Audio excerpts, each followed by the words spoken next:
We live in a country where men and women are meant to be equal. Same pay, same careers, same opportunities. But children as young as 7 think that boys and girls are fundamentally different. I think boys are cleverer than girls. Men are better at, being in charge. I would describe a girl as being pretty. And that these differences will define the lives they live as adults. If the woman has a child, the men have to go to work and earn some money. Men are more successful because they could have more harder jobs. I don't believe that biology alone can explain these differences. I think the answer lies in the society we live in. I'm Dr. Javid Abdelmoneim. What if they called you all Sweet Pea? I'm going to find out if by turning a class of 7-year-old primary school children What are we doing? gender neutral, you've got to start going to the same toilet. I can change the way they think about themselves. Everyone can have a chance to do what they like. And the way they think about their future. I do not like reading, but I like reading that book. And if I can do that, perhaps there's a chance of making their adult lives really equal. Made to be underpaid. Would you trust your daughter in that? It kind of makes something that seems so innocent not really that innocent after all. But it isn't going to be easy. I don't want to do it anymore! I want it to go back to boys and girls. I didn't think I could do it at first. What we're trying to do could actually be very difficult. I think you're going to struggle. Every child deserves the same opportunities in life. But unless we stop treating our boys and girls differently, that simply isn't going to happen.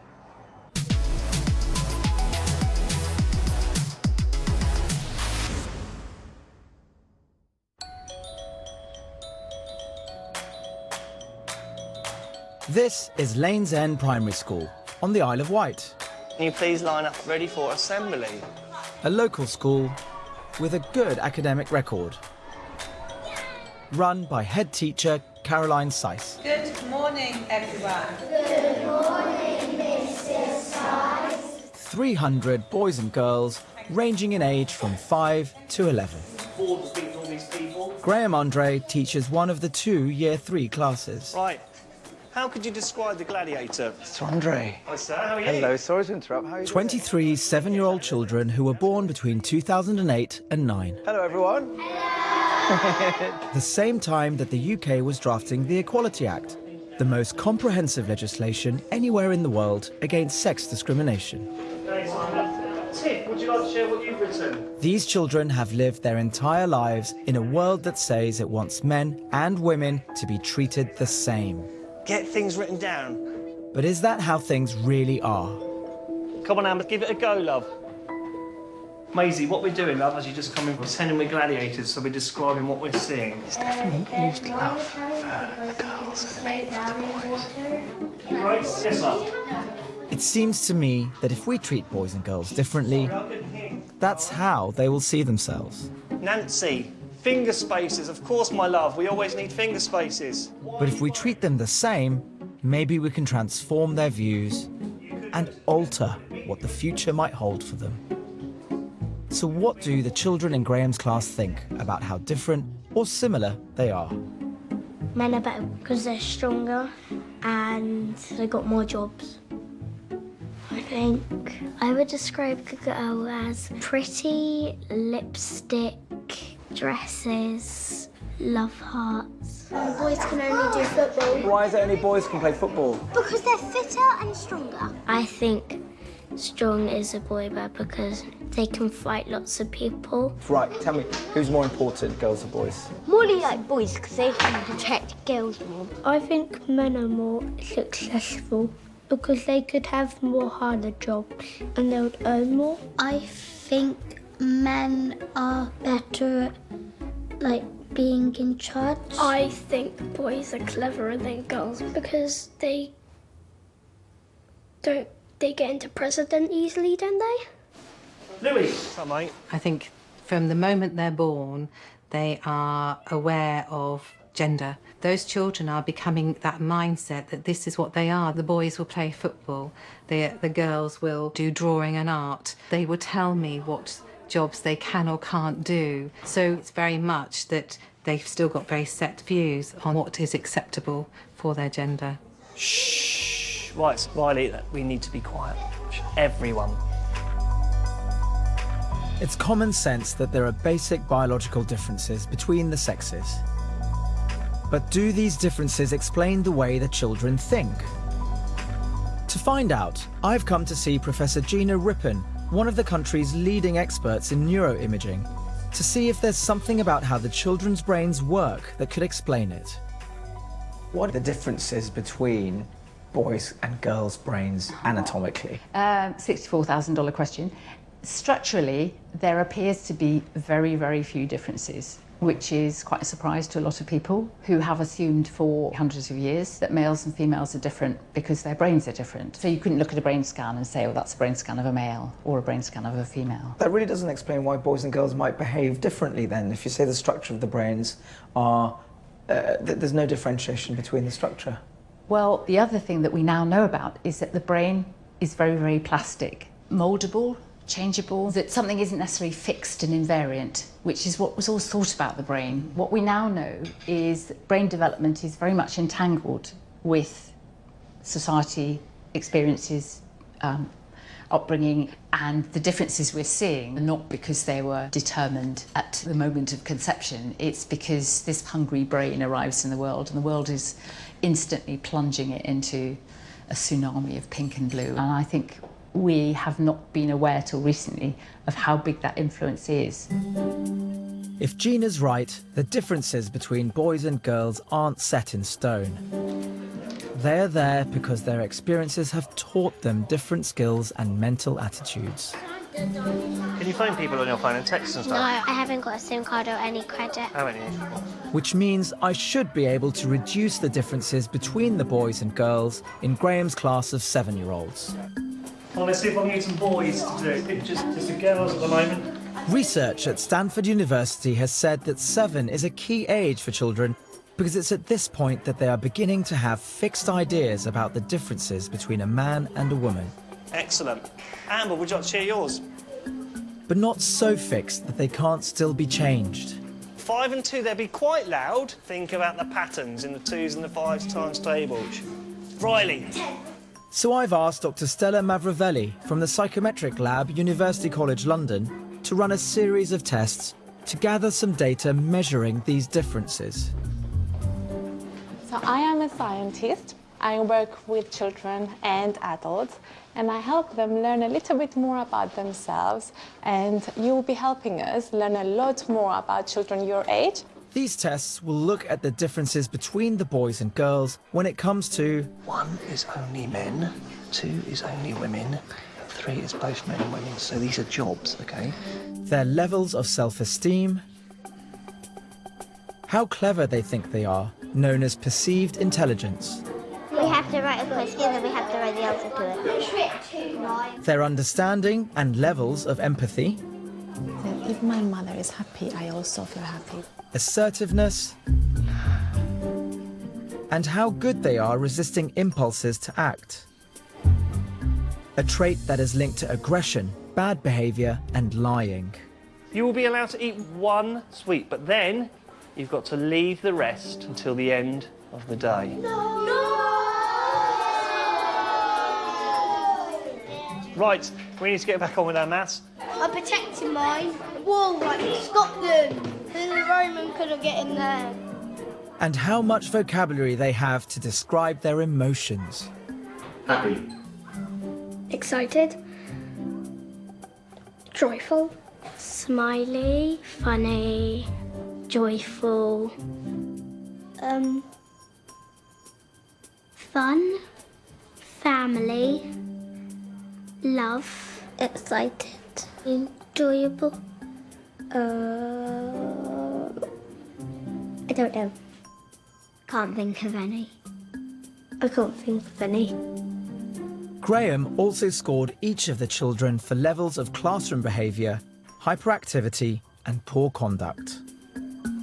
Thank you so much. You've done amazingly well. I'm collecting them.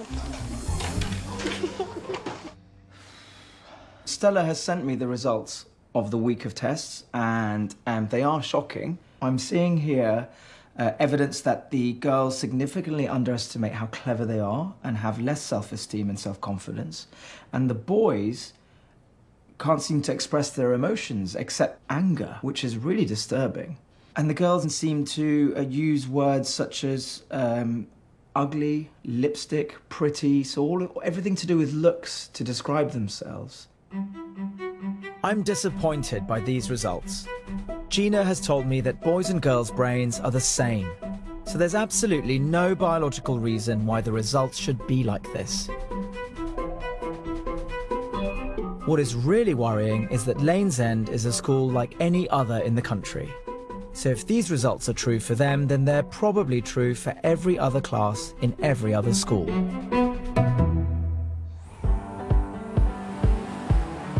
So I'm heading back to the Isle of Wight, where for the next 5 weeks, I'm going to stage a number of classroom interventions. When you think about love, what does it remind you of? Maisie, what does it remind you of, love? These are designed to tackle the differences I've seen in the boys and girls in our series of tests, and change them when Dr. Stella retests the children at the end of the term. Lovely. Can you sit properly, please, Amber, love? Cara, love, what does love remind you of? And to ensure that any changes that take place are down to my interventions, we're going to use the other Year 3 class as a control group. They will be tested at the beginning and at the end, but apart from that, they'll have a term of normal lessons. Girls is summer and boys be sunny. Our teacher will have to be Jedi. But before I do anything, I want to talk to Graham to find out if what he knows about the children ties up with what I've found. So this is a really interesting thing, I think. There's something called perceived intelligence. Right. Okay. So there was a little test, and the object was to ask them what score they thought they would get in this test. Yeah. And overall, many, many more girls underestimated what they would achieve than boys. And actually 3 times as many boys overestimated what they would achieve when compared to the girls. Yeah. Girls underestimate their ability and boys overestimate. And in fact, one of the girls, Lexi there, estimated she'd only get 3 out of 10, but actually scored 9 out of 10. Wow. Ditto for Grace and Tiffany there. I definitely think that's something that we do see within class, that the boys actually have this greater belief in their own abilities, and the girls seem to be a bit more quieter about it all. And Tiffany, Grace and Lexi, I can see they're girls actually that are quite low on confidence. Grace came to us from a different school and she was really low on confidence, especially when it came to things like maths. The most telling for me personally was the emotional vocab. So we gave them a word and we asked them to give a number of words associated to them. Right, okay. And across all of these emotions, bar one, the girls scored more than the boys. And the only one they didn't score more in was the angry. Wow. So boys had more words to describe angry than girls. But already at this point, something's happened somewhere that girls can express their emotions much more. And do you see that in class? Yeah, we do actually. It's harder for the boys to express their feelings. You can ask them, they get angry sometimes, and you can say to them, why is it you are angry? And they're like, I just am angry. It wasn't just differences in intelligence or emotion that were revealed in our testing. For self-esteem, 50% of the boys described themselves as the best, but only 10% of the girls, with one girl describing herself as ugly. Girls also had low scores for self-confidence, while boys struggled with empathy. It was a shock looking at some of the data and the assessment that came back. There are some quite big challenges there for the children, especially the girls that underestimated their own ability. And also there's some quite biased views about what boys are expected to do and what girls are expected to do. And I'd really like to change that. That's the only thing I'm really nervous about. That actually we do this and nothing happens, because I really want there to be a difference. You got a big bit!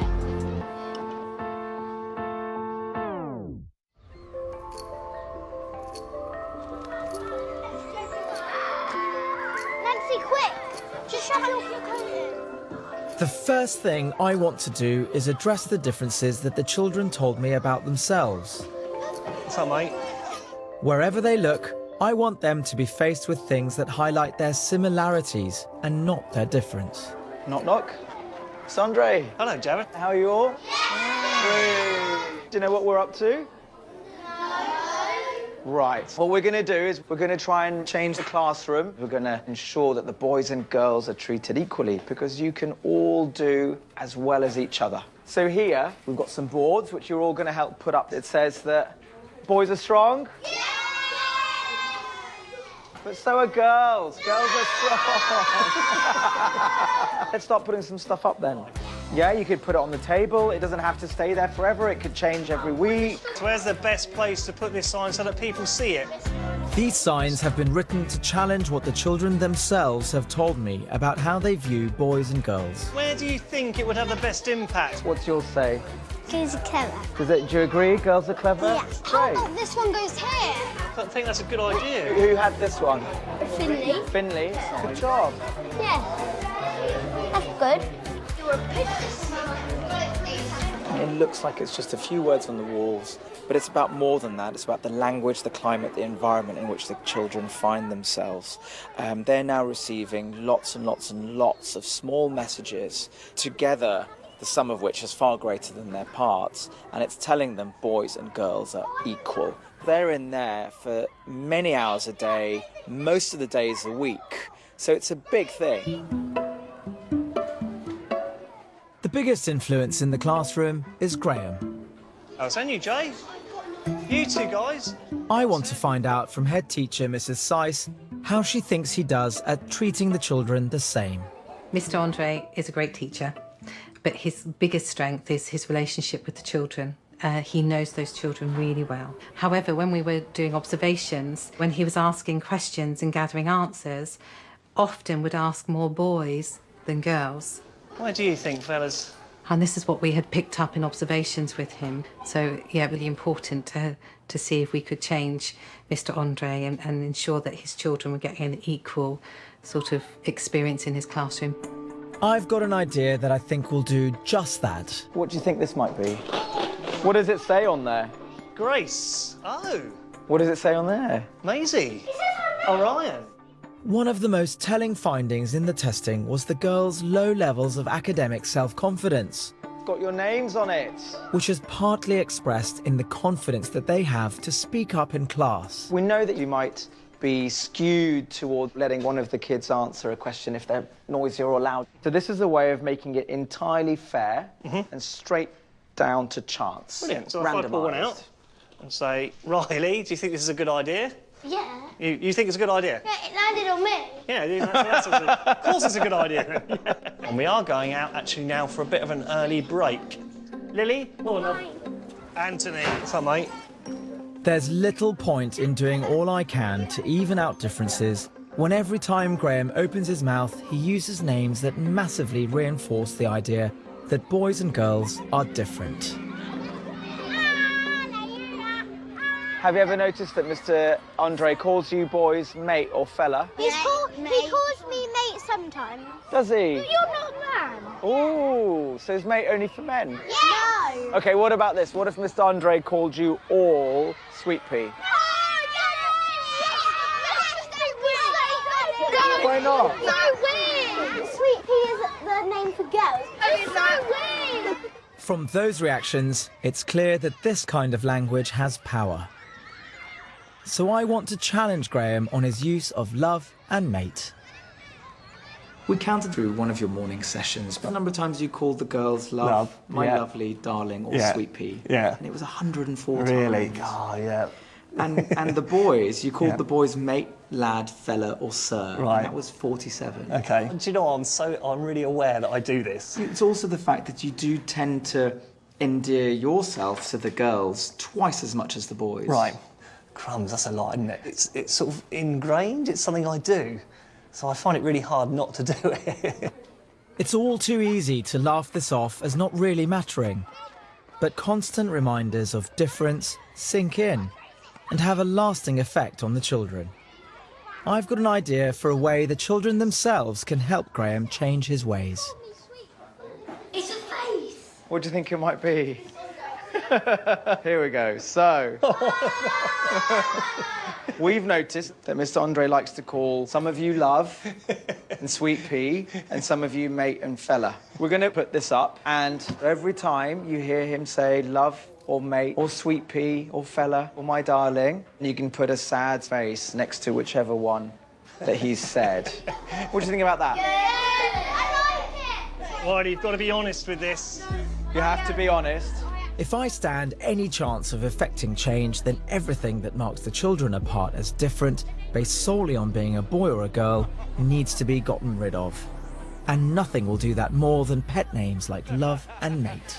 So yeah, you've seen the small things that we've put up all around the room and how we're going to change the words we use. So, a small beginning, but this is your new classroom. What do you think? This is just a beginning, Ronnie. What? I know. It's been an interesting day today with Javid coming in. I'm a little bit worried about the board at the back of the classroom. I think because the kids are part of that too, they're going to keep an eye on me and help me to do that. And I know it's for the greater good. I know it will have an impact on the children.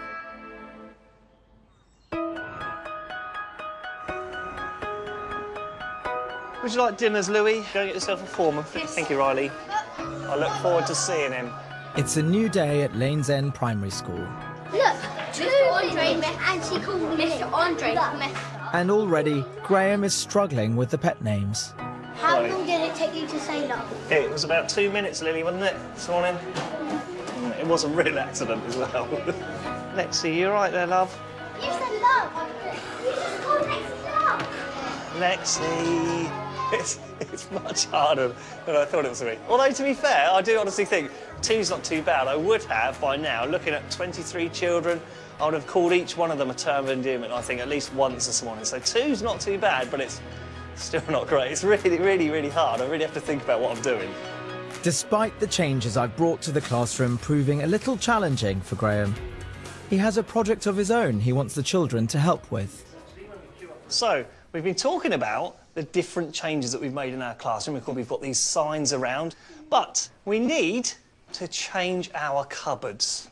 Because at the moment, we've got a cupboard for the boys and we have a cupboard for the girls. So, what we want to do is we want to change that. We want to change it so actually when you come in, you can put your coat in whichever cupboard you want to. So, what we are going to do is paint. Right. Jay looks like Joseph in his Technicolor dream coat. We need to decorate it. I'm doing a butterfly. Painting a cupboard might seem a bit small, even ridiculous, but every time the children have a difference pointed out to them and then removed, it reinforces that they are the same. Make the cupboards into one big one. I think you should cut off the middle bit and then put them together. We just have a boys' cupboard and a girls' cupboard. Actually, I don't know why we've done this. It's always been the same. Because they're part of the process, because they've been able to paint it, I think they will start to mix it up a little bit. There we go. Brilliant. Do you think you've done a good job? Yes, yes. Yeah, I think you've done a good job. Excellent. And can you please line up at the door? So what I'm going to do is I'm going to queue up for assembly. I'm going to pick a ball out, and this person will be the line leader. We could have a different person each day, couldn't we? Right, Bella. Yeah! There you go, Bella. It's an encouraging first step to see the children and Graham being challenged by the changes I've made in the classroom.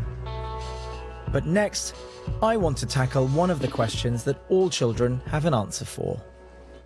When I grow up, I want to be a Formula 1 driver. When I grow up, I want to be a pop star because I like music. I'd like to be a RAF pilot. To be a teacher.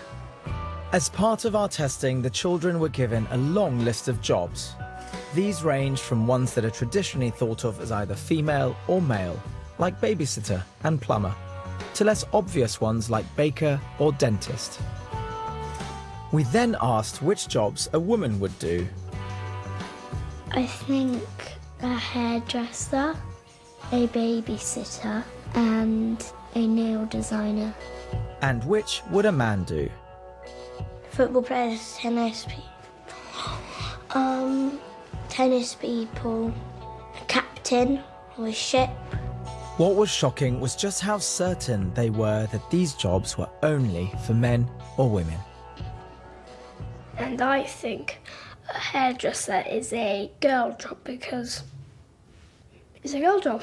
I think a firefighter is for a boy because they need to hold up big ladders and what are really heavy.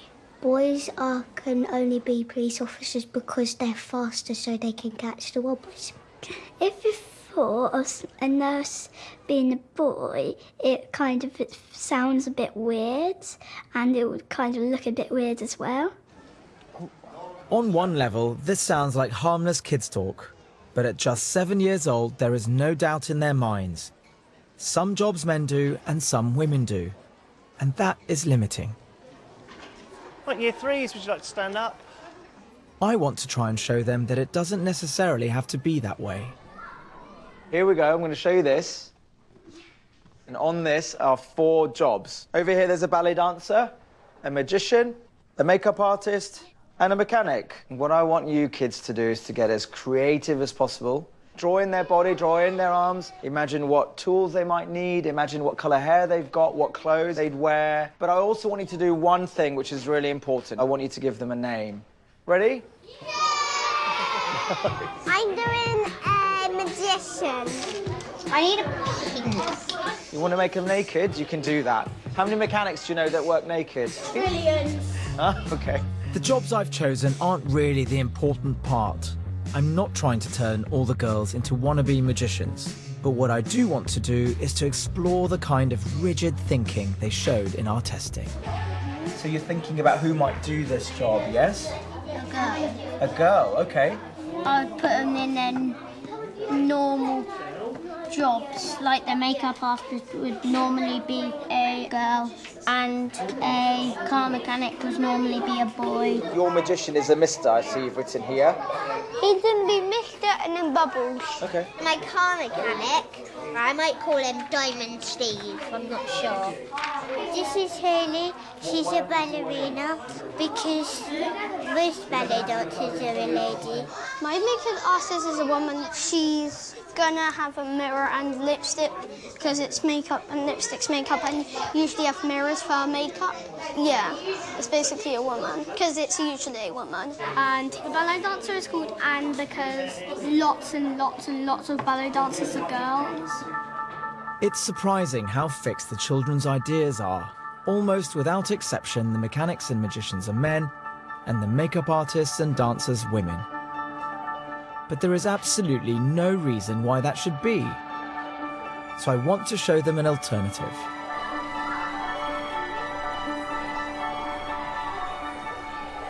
Are we ready?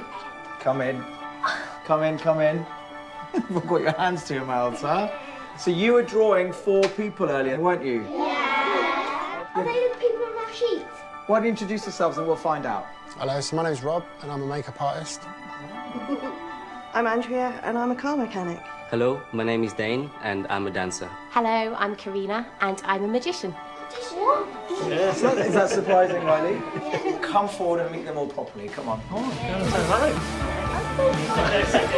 Right, you 5 ladies, would you like to come with me? Everybody stand back then. I am a magician. Is that fun? So my name's Rob and I work on films like Star Wars and Avengers. Yeah. Meeting role models can be hugely influential. Turn. Like this or something. Let's see. And go. Very good, very good. Because what we learn from them is more likely to change our behaviours and beliefs. What is that? It's part of the exhaust, and what it does is it collects all the nasty soot. Is it really, really hot? It gets incredibly hot. Have you girls ever met a female mechanic? Yes. No. Where have you met one?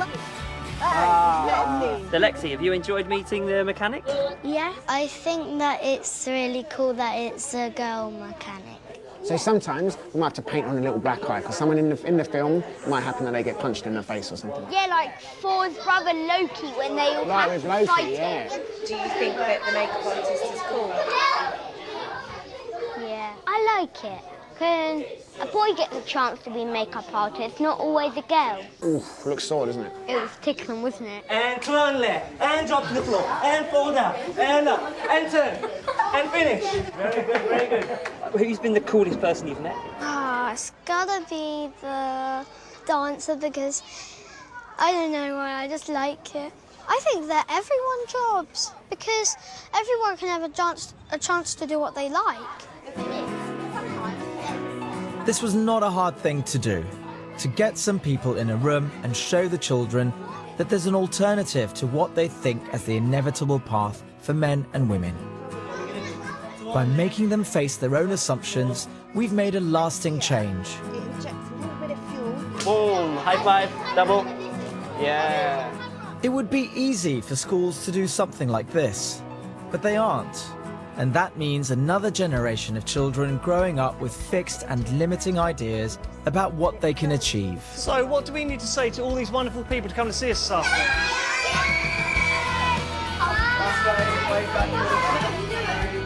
I do apologise to some of your children. What's happened to them this afternoon, I don't know. But they have lots of things that they can tell you about today. It's been amazing today. Did you have fun? Yeah.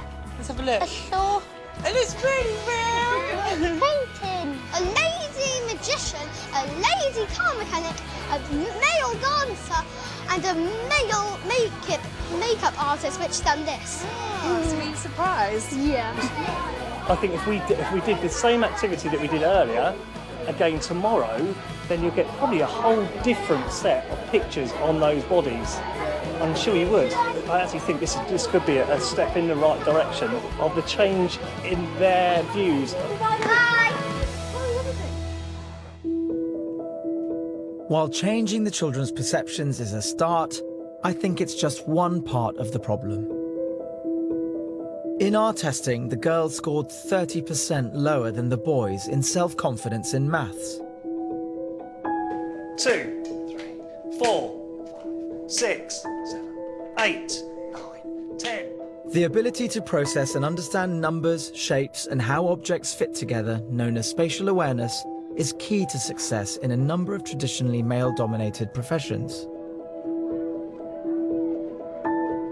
According to the Office of National Statistics, less than 10% of engineers and 20% of architects are women. I want to know why it is that men dominate when it comes to spatial awareness.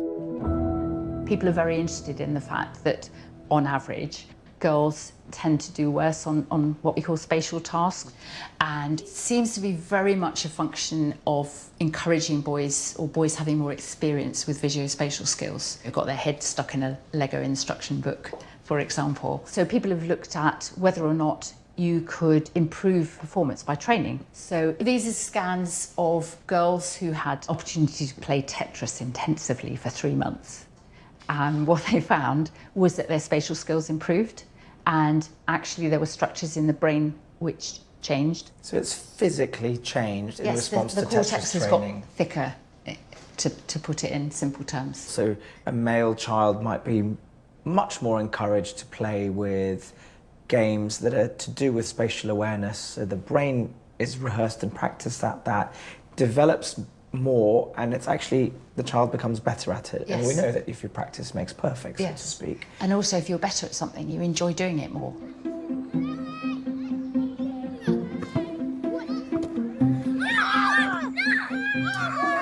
Gina has given me an idea of how I can brain train my class to even out these differences and build their confidence in their abilities that affect subjects like maths and science. Spatial ability is a key component in the STEM subjects, so the subjects of science, technology, engineering, and maths. And those subjects are crucial for future careers, potentially in engineering, architecture, even surgery. Okay, kids, what we're trying to show today is to see if any of you are better than the others at spatial awareness, being able to look at physical objects and seeing how they relate to each other. And Mr. Andre and I are going to have a quick test now. Are we? Excellent. Yeah, I like that. Hang on, here we go. Look at those big, colourful shapes again. Right. This is a tangram puzzle. Mr. Andre and I's task is to make this shape out of these. All right, so should we go for the ends first? So if I want that end. Tangram puzzles use 7 geometric shapes that can be arranged into various complex patterns. A green triangle that needs to go. See where that yellow. To be good at it, you need to be able to manipulate shapes, understanding how they fit together and how they change when you flip or rotate them. There we go. Wow, that's something, isn't it? The bit's gonna go. This trains the temporal lobes of the brain that are responsible for processing shapes. Just leaves. There we go. Teamwork. Well done. Teamwork. Now you're each going to get one, and you're going to practice right now with one particular shape. Okay, this is the shape I'd like you to make. You've got it in front of you. What does it remind you of? A sailboat. Yeah. Away you go. Oh, this looks easy.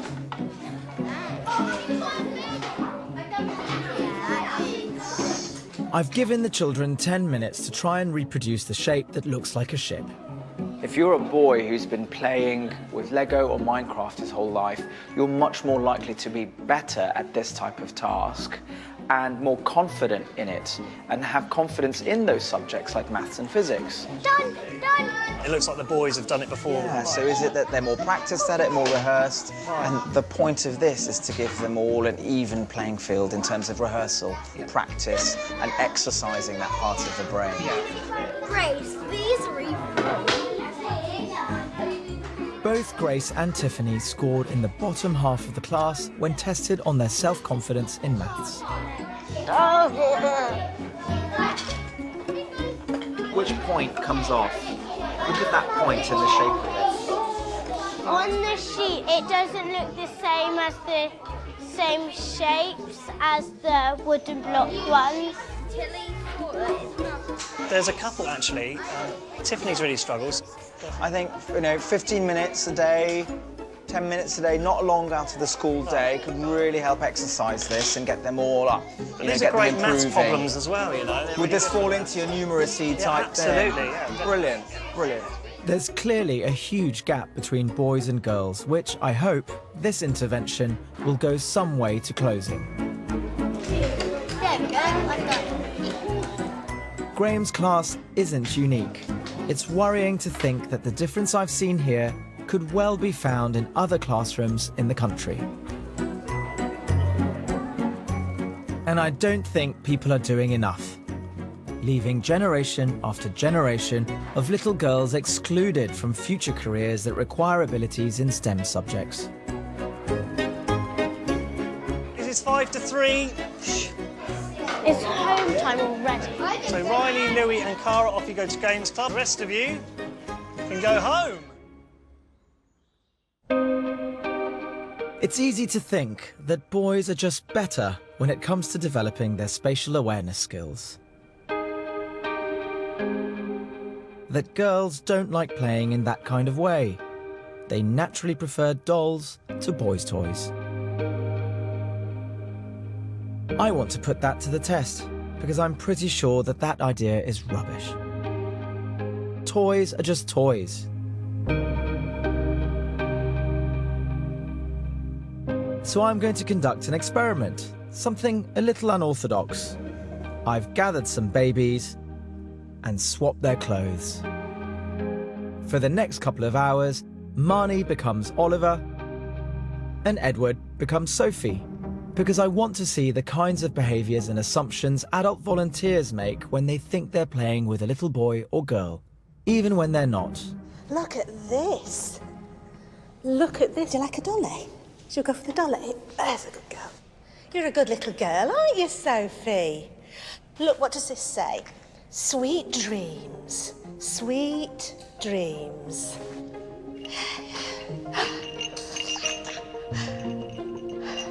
Oh, and what's this? Ooh, look at this, Sophie. What's startling is the assumption that because Edward is dressed as a girl, the adult thinks he wants to play with the soft toy. Meow, meow. Not the toys that encourage understanding shapes or being physically confident.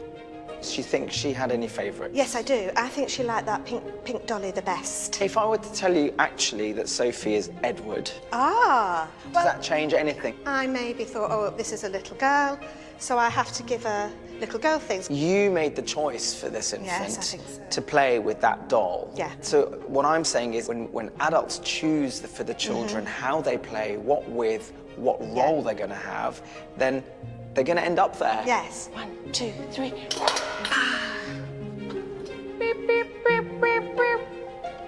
What do you want to play with? Do you want to see my robot? She's picked up the robot, the car, the puzzle game. And I think she's been much more physical in handling the child than the other adults have been with girls. Hello. Hello. Hello. Hello. What's this one? What's that one do? Is that a robot? What about this one? You like that one? What does this one do? Right, okay. Oliver. Oliver. You've gone for, you could say, boy toys for this boy. Possibly in my subconscious, but for me, I was just going for what was around me, but then perhaps my subconscious was automatically playing a trick on me that I was... If I tell you that he is actually a girl. Really? Yes. Oh, wow. That's really interesting. I suppose it's because of the stereotype. And then that changed your behaviour towards the child. It did. And your behaviour was quite directive. So how does that make you feel? Like you changed your behaviour? Really shocking because, you know, children today, we're trying to teach children that you can be what you want to be, but yet we're still forcing an identity on a child. This identity, based on how we think a child should act, isn't harmless. It has much deeper and longer-lasting consequences than choosing which toy to play with. Gender differences in emotional health. So here it says, women with anxiety disorders are more likely to internalize, which results in typically loneliness, withdrawal, and depression. Men, on the other hand, are more likely to externalize, which leads to aggression, impulsive behavior, coercive and non-compliant behavior. And there's an article, are men natural-born criminals? The prison numbers don't lie. So less than 5% of the country's prison population is female. People who research masculinity in prisons, men don't cry, men take it on the chin, you can't be soft. Simply being born a boy means you're much more likely to end up in prison. But then they're much more likely to earn more than a girl. The gender pay gap. There are less women, full stop, in the top 100 companies as bosses than there are men called John. The sum of all of these statistics, well, there's potential for that to be really quite sinister or insidious if you don't stop to think about why. These statistics have really brought it home to me that some children across the country have a difficult and uncertain adult life because of what we tell them it means to be a man or a woman.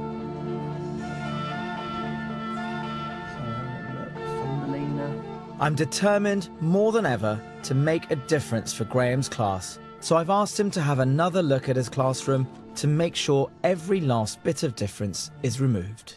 It's not something I've thought about before, so it's things like the superheroes, and these books are really aimed squarely at the boys. It is the boys that go for them a majority of the time. Very occasionally a girl will, but it is quite a gender-based bookcase, which doesn't really give out the right signals. Graham is right to be concerned.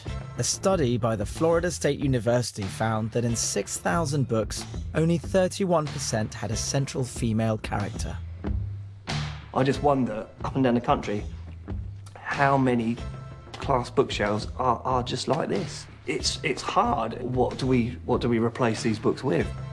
While another study found that the boys featured in the stories celebrated negative traits like excessive competitiveness. What's more important, friendship or winning? Winning because you might get money. And aggression. I think it's better to be a boy because girls don't like guns as much as boys. And I think reading books with passive princesses and aggressive heroes makes it all the more likely for the children to accept these behaviours as normal. Do you think boys are braver than girls? Yeah, because sometimes girls are frightened and sometimes boys are not. What are girls better than boys at? Being pretty. And wearing dresses. I'm really keen to change Mr. Andre's classroom into a space full of messages to counter those ideas. So these books are really going to challenge some of the traditional roles. So there's a book here where the princess saves the prince from the monster. And that's really good to just give them an idea that there are different characters out there. And listening carefully, we need to... I've left these books for Graham's next reading class. Chapter 3. No one knew the princess in black secret except her faithful Steve. Okay, what I'm going to do is I'm going to ask some of you to tell us about the book that you've been reading. This girl called Stella, she always dreamed that she caught the googly moogly. What sort of things did she need to show to go and catch the googly moogly? What does she need to be, do you think? Confident. Confident. What else does she need to be? Brave. Brave. And do you think she was brave? Right, Bella. Our story is The Princess in the Black and the Perfect Princess Party. There's a princess and she has this special ring that tells her if there's monsters attacking, and there was a monster attacking and she saved people. Wow, so she's like a normal princess, but she's got superpowers, is that right? Yeah. Do you prefer her when she is like this, or do you think she's better when she's like that? But that one. Why do you like that princess better then? Because the other one is a bit too girly girl. The other one's a bit too girly girl, and this one's... She has to be quite brave, I should imagine, yeah? I do not like reading, but I like reading that book. So you don't like reading much, but you really like reading this book? That's really good, Bella. The frustrating thing is just how easy this is. It only takes a few books to change the children's minds, to offer them alternatives to macho men and passive women, which should affect the boys' empathy and the girls' self-esteem when we retest the children. And, if they keep reading, I hope well into adult life. Do you think these books are better than our last books? Thumb up. Excellent. So I think these new books are a real hit, don't you? Yeah, excellent. Fantastic. Can we carefully line up at the door, please?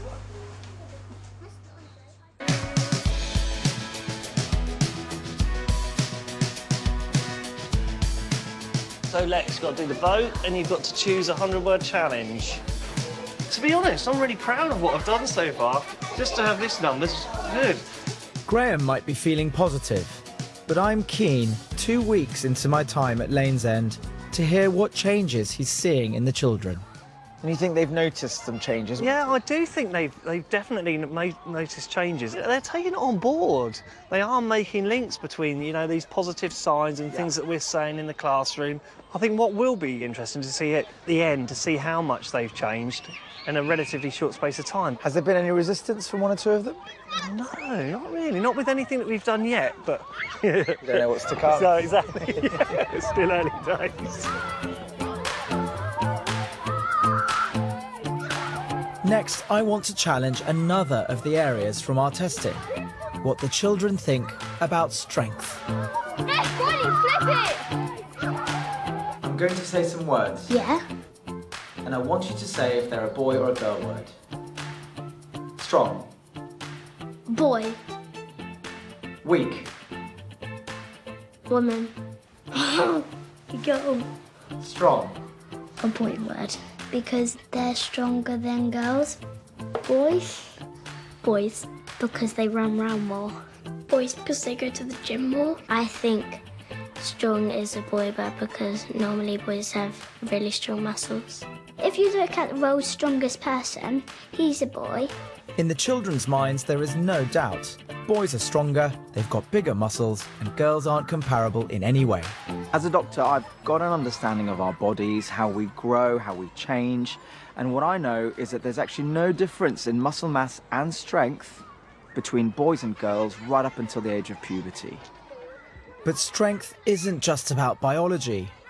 Our testing showed that the boys had limited vocabulary around expressing their emotions, that they linked being strong with not showing how they felt. Do you cry? No, but I do get angry. And what happens when you get angry? I try breaking my bed and I break my Lego. Do you cry? Yeah, I think girls cry more because boys are stronger and they can hold their tears in. What about crying? Do you cry? No, Is it okay for boys to cry? no, because they're strong. These children have such different ideas when it comes to strength, and there really is no reason for it. I want them to understand just how similar they are in terms of physical strength, even if that forces the boys to challenge the belief that they will always come out as the strongest. So, I've built a little surprise for them on their playing fields. Let's march. Right, come around here. Okay, kids, now we're gonna test your strength. Yes. How hard do you need to hit to get to... Listen. But before we get to doing that, you've got 1 minute now.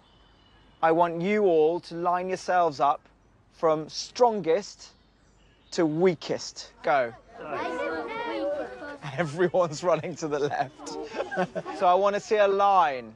Addy says he's in the middle. I am not strong. Me too. Clara puts herself at the end.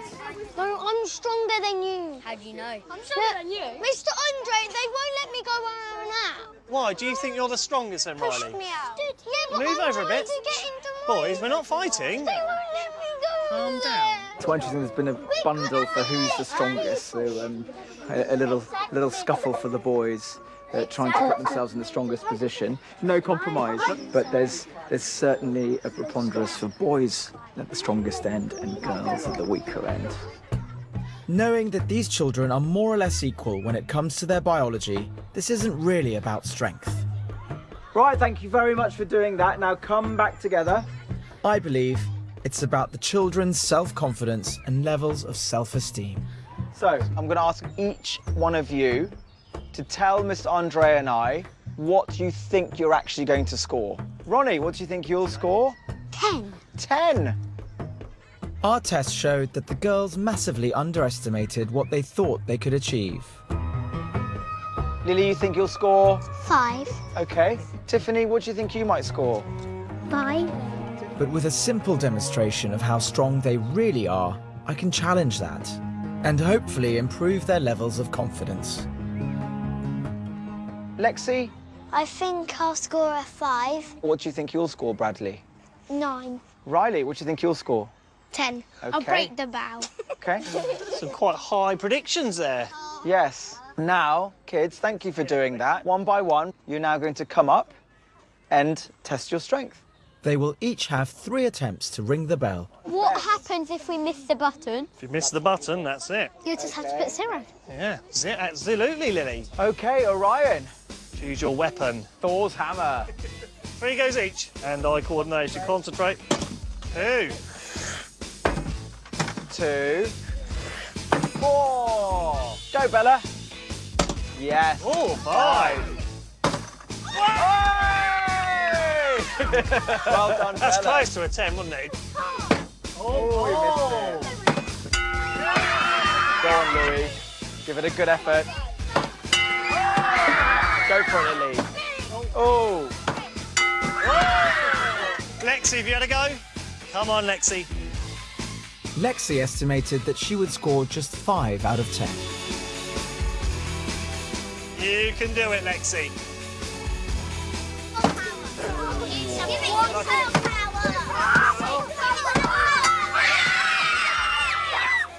Lexi, well done, Lexi. Hey, you all right, Lexi? What's up? You got overwhelmed? Yeah. Lex. Got to cry because you're happy. Why are you happy then, Lexi? Because I didn't think I could do it at first. Yeah, and you're really happy because you did. We're really happy because you did too. Is it happy tears? That's all right then, we don't like the happy tears. That's brilliant, Lexi. Well done you. Excellent. Lexi, I'll get you a well done card and I'll send it at your house. Next up, Riley. He has predicted hitting the bell and getting a maximum score of 10. I'm gonna break that bell! Come on, Riley. Move! Good luck, Riley. Oh. Does that count? Yeah. I can't hit it! Oh. I can't hit it! I can't hit it! Don't worry, Riley. I get it! When we tested the boys, 63% of them had problems dealing with their emotions, including Riley. Why do you think that happened? Why are you kicking the hay? I don't want to do it anymore! But do you think you're going to get a chance if you do it again at the end? Of course you are, yes? Yeah, but it wouldn't count as my proper score. Why do you think it didn't work? I don't know, but it won't count as my proper score. No, it doesn't matter. It's all about trying, isn't it? Why are you so upset now? Because I always get 10 on them. Aren't you even happy that your friends did well? No. Why not? I always win everything. So you're quite competitive, aren't you? So listen, when you throw yourself on the mud like that, what's that achieving? Don't know. Why'd you have that reaction? Because I'm angry. Riley was overconfident, and of course he got upset in front of the whole class not scoring anything. He doesn't use words to describe negative emotions, and that's quite telling. Shh, listen. Right, what do we see here? Look at Grace. She thought she'd get 6, she got 10. Cara thought she'd get 6, she got 10. Ronnie, Bradley, Lily, Lexi. Down here, Lexi 5. So many of you got Louis. 10. All I'm going to tell you is this. At your age, boys and girls have exactly the same strength. But we all got different As long scores. as... That's a good point, Cara. So, if you're the same size as another boy or girl, your muscles are exactly as strong as each other. So what do you think about that? Boys and girls are as strong as each other. But they are Not a surprise, and good for them to see the boys having confidence in themselves and estimating they'll score highly. But with the girls, why do they underestimate themselves? 6 of the girls thought they'd score 6 points or less. And in fact, 5 of them then scored 10. So they are achieving what the boys can achieve. They're seeing that they can do that, but they don't have the belief in themselves in the first place. And hopefully all that we're doing is going to change that. I can't get it. I thought I was going to get a 5, and I was happy crying because I got a 10. I feel really happy and proud of myself. Before I did this, I think that boys were stronger than girls because everyone just said that. But now I think that girls and boys can be strong. Seeing the girls actually coming up and achieving as good, if not better. Most of them were far better. But I think actually that's probably instilled in them that confidence. So actually to see that change, and I think it is a real change, it's exciting. Well done. Lexi's done it. But today hasn't been a total success. Riley, Can I have another? I think you can in a minute, yeah. Do you know what? The first time you do it, and if you miss, take your time, OK? And be positive. You can do it. Although Lexi's had a really nice little breakthrough, this represents a big setback for Riley, and there are 23 children in the class. I've been here 2 weeks, 3 weeks. I'm worried that all I've done is upset a load of kids, and none of this is having the slightest effect. I've realised just how entrenched these differences are for boys and girls, and that interventions in the classroom aren't going to be enough. Next time, Do you like being a girly girl? Yes. I take the fight home to the parents, Because it's all very pink and girly. Wow. challenging them Yes, I'm afraid that has to go. and the children He said, "Look, Mum, I've got a handgun. You can't take this one off me." before finding out if I have succeeded I want it to go back to boys and girls. with my class of gender-neutral 7-year-olds. Turn these kids into monsters. The girls will never like it before.